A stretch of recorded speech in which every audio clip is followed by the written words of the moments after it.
Yeah, I think it was really a great tournament for us. And like you said, we wanted wins, as we always do, but I think Rio Grande Valley is a really strong team that would match up at the top of our conference. And they have one pin in particular that's 6'2", really physical, and really, I think, stressed out our block and defense in ways that we needed. And so I felt like we had tremendous growth from that match, and we're able to pinpoint some really specific areas in our game that we want to find growth in, we need to find growth in, but also just felt like we got to work on against a really physical team. So I wanted us to get them out of system a bit more and than we were able to, but I think all good things going forward, and a match that's going to teach us a lot for conference. And then Prairie View was a fun win, as wins always are, and it was fun to feel like we had to control that match, and we did. So yeah, it was a great tournament, and we got to see Jackie's home, so it was wonderful. Jackie, obviously, so many, you moved from Texas to Montana, so many people there have never been here, and so many people from, vice versa. What was it like just to have, you said 70 plus friends and family members watching you play? Yeah, it was exciting. I was super proud to be able to show my family and friends back home the people I'm around now and the team that I've been working with, because obviously they hear about everything I'm doing, they try to follow what I've been doing up here in Montana, but they don't get to see it live. And so many people showed up, more than I thought. Like, people I didn't even, like, from my junior high days were like showing up, and they feel like they were really proud, and I was really proud to show like what I've been doing and who I've been surrounding myself with also. And obviously, I just talked about some of the lessons that you learned from those matches against Rio Grande Valley. What do you feel like you kind of take from those? Obviously, the greater challenges at the block and at the point of attack. What do you feel like you take forward from those? Yeah, I mean, obviously we wanted to win, and we were very close multiple times. We just couldn't pull it at the end, but they were a really good team, and I think moving forward as a unit, like, our whole team did learn a lot from that game, like learning about like fighting and like trying to stay in a game where there's, like she said, the outside's very physical, and like messing with our block and our defense, and we kept coming back and we kept fighting. And moving forward, I think if we can hold ourselves to that standard that we played against them versus the top teams in our conference, we'd be able to take them if we continue to get better like we should.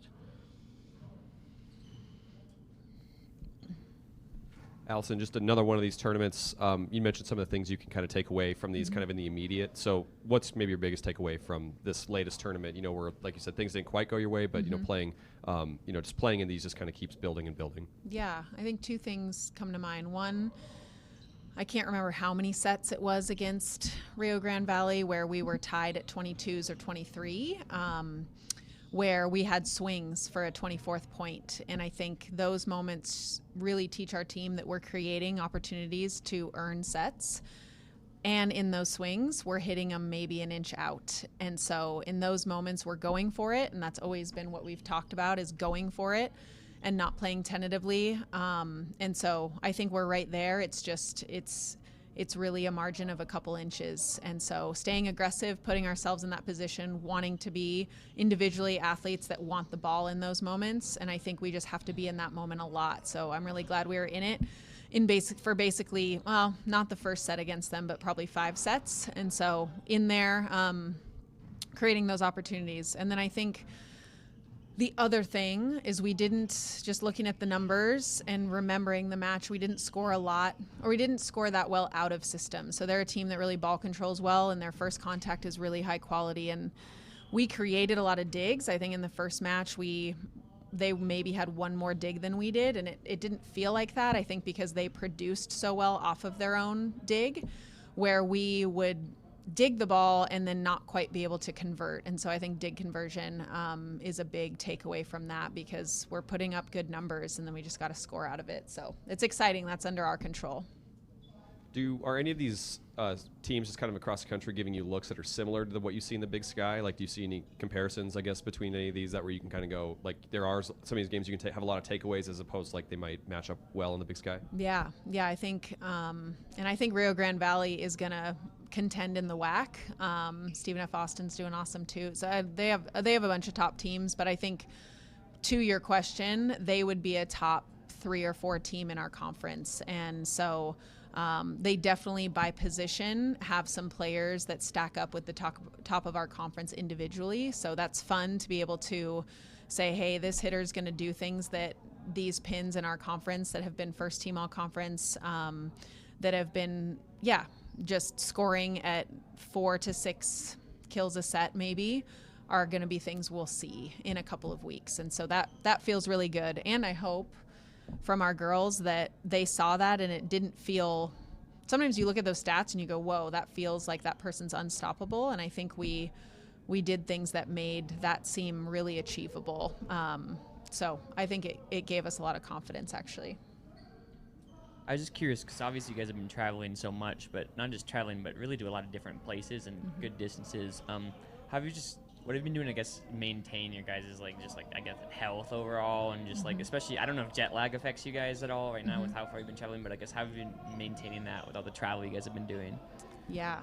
Do you want, I can go first, but I think in these tournaments, I mean, the nature of preseason is you're just playing a ton and you're kind of running around and you're just sort of managing fatigue a little bit that way.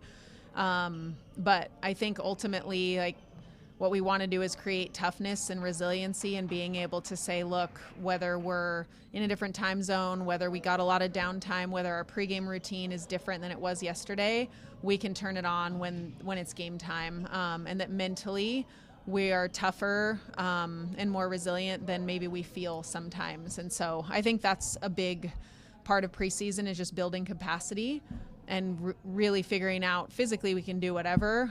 Zach in the weight room has us, we could play five set matches on a weekend and be just fine. So I think it's just the mental piece of, can we focus in ways when there's maybe some distractions from preseason that we don't normally have in a conference week. So I think they're kicking butt at that. And I think our rest this weekend, we got to rest by doing some really fun team things, and I think that gives us more rest than laying around in a hotel room. So that's what I'd say. I don't know. Yeah, especially after UTRGV, the first day we played them of the tournament, I think it took a lot out of everybody because it was such an intense game and everybody was really giving their all. I remember thinking okay, we're gonna have to do that again tomorrow because they're gonna be the same team. They're gonna come at us hard and they're gonna want to beat us because they're at home, obviously, and then the crowds were really loud and the band and everything. But it was okay, we got to turn it on again tomorrow, and we did, and it was another close game. So I think that's what the preseason prepared us for, the 3 days. We're kind of tired all day, but we get into the gym and we go hard, and then when you're resting, you go hard resting. Exactly. Jackie, you're a sixth rotation player, one of the top back row defenders, servers, attackers. How much pride do you take in just being able to do a little bit of everything for this team? Oh, I'm super grateful, for one, to be able to stay on the court and help my team in those ways. And when I'm in the back row, that's my main focus, is helping our team, helping the front row score and not stealing points from the other team. And when I'm in the front row, I'm let me do what I can to get us points on the board also. And I'm super proud to be able to play all the way around and be on the court trying to make things happen for our team.